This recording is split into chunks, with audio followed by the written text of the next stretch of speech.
state of the vehicle supply chain is the topic of my conversation today with Shay Scott. He is executive director of the Global Supply Chain Institute and a member of the faculty of the Department of Marketing and Supply Chain Management at the University of Tennessee. Hello, Shay.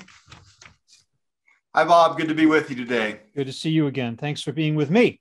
So our topic indeed is the state of the vehicle supply chain right now. And how do you think the supply chain is faring at the moment with regard to things like supplies of parts and, for that matter, finished automobiles as well? Well, it's probably no surprise for me to say that we're still in a very challenging environment. We've seen even in the last 24 hours that additional automakers such as Ford have further announced idling of facilities and shortages of supplies, particularly chips. So we are still in the thick of things. No relief in sight, at least in the short term. Where are the shortages most acute? Is it a nationwide problem or any particular area that is more serious? Still very much a national problem. It does vary by automaker, and a lot of that just depends upon their own relationships with suppliers and their ability to find supply and prioritize themselves. You know, so much of this goes back to the very beginning of the pandemic when automakers decided that they were going to drastically cut forecast, and they essentially just stepped out of line for chip supplies, and then chip makers have reallocated those supplies toward burgeoning demand for other products, which consequently is often more profitable than the automotive industry, and thus we still find ourselves in the pickle we're in. Yeah, and I'm hearing that even those that had more foresight, Toyota is often cited as being one that made a lot of forward purchasing of chips, and as a result, at least at the beginning of this problem, was less affected. But now it's beginning to catch up with them as well, is it not? Sure. I mean, you can only lock in so much supply, so much buffer inventory, and here we are, you know, a couple of years into this, and even those, to your point, such as Toyota, are beginning to see these issues that really are going to require some fundamental rethinks in order for us to leave these issues, whether it's combination of redesign by automotive manufacturers or new capacity from chip makers. So no quick, easy solutions. Yeah, but I mean, chips aren't the whole problem, are they? I mean, just like every other industry that imports any amount of parts whatsoever, the auto industry is equally affected by congestion in the supply chain, especially at ports and trucks and driver shortages. So that's got to be an issue as well.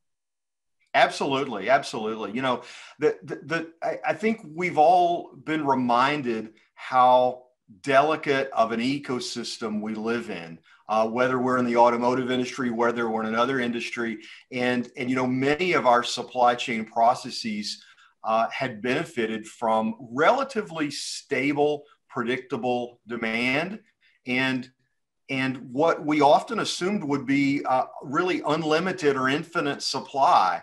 And of course, those conditions have both changed now, and we've been out of equilibrium now for quite some time. And to your point, it's specific shortages like chips, but congestion, which is easing to some degree, but I don't know if it really matters whether they're 94 ships or 77 ships still off the coast of LA Long Beach. There's still a tremendous amount of congestion. Yeah, I would imagine this has had a severe impact on the price of both new cars and used cars. Is that in fact the case? Absolutely. We're seeing new car prices up over 10%. Used car prices, depending on what you look at, up about 40% from a year ago. And so just tremendous upward price pressures and shortages. You know, a lot of it is, you really can't find what you want as a consumer a lot of times now. And there again, that's different than the world that we become accustomed to, where, I just go online and I find exactly what I want, and there are three people willing to sell it to me, and I begin to negotiate on price. Not so much. Certainly there's no customization involved. I want this in my car. I want that. You just, if it's on the lot or available, you either buy it or walk away. But It's not. And we also look at automakers that are from a consumer point of view, going backwards from a feature standpoint. We're seeing it was quite publicized quite a bit a couple of months ago. BMW, even in luxury models, is backing off touch screens in some of their vehicles.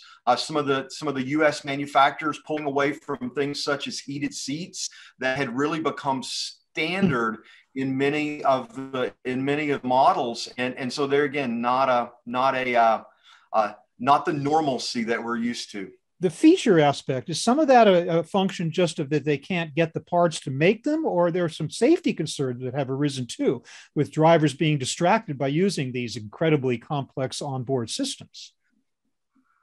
Great question. I mean, I think the short term right now, most of the shortages are driven by part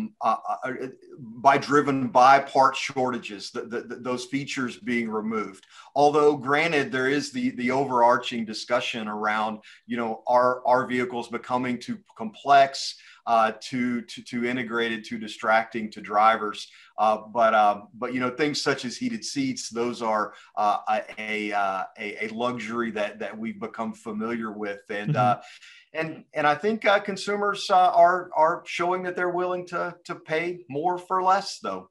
Yeah. Well, we said that there has been no relief yet.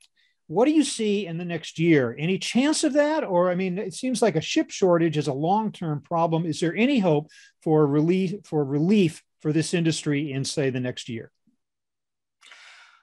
Well, first and foremost, there's so many factors at work. No one can really say with assurance. I think right now we're still seeing and hearing from automotive producers that they expect some relief by the end of this year. However, it's interesting that the chip makers themselves are saying not so fast. So as I look into the situation and read, I think we've got at least another 12 months of these types of issues that we're in for, if not longer, because to your point, some of these changes are really going to need to be foundational, whether it's new supply, and if so, where do we build those facilities? Where does the capital come from? Or a re-engineering of the car's design, where the engineers had gotten used to sticking lots of cheap, abundant chips everywhere. Certainly one can redesign the vehicle to have higher quality, fewer chips that run systems, but that requires the redesign and recertification process, and then all of those safety and reliability concerns that you mentioned. Interesting point. You come back into play. Interesting point you bring up. Does this then signal the possibility of permanent changes in automotive supply chains with regard to, as you say, the types of parts that go into it and where the cars are made and where the parts are made? Are we looking down the line at that? I think that's certainly on the table, and right now, automotive industry leaders are trying to figure that out, and I think they're pursuing, multiple resolutions, right? I mean, they're certainly looking for, and I think getting some movement from chip makers to onshore and increase supplies. They're assuredly looking at design changes that can potentially address some of this. And as I said, no one really knows exactly how we're going to come out of this, but it's probably not going to be anytime soon. I guess those of us who still have automobiles, maybe we ought to hang on to them for a few more years and not worry about having to acquire more. Shay Scott, University of Tennessee, great speaking with you. Thanks for the update on what's going on in the vehicle supply chain. Really appreciate it. Great to be here.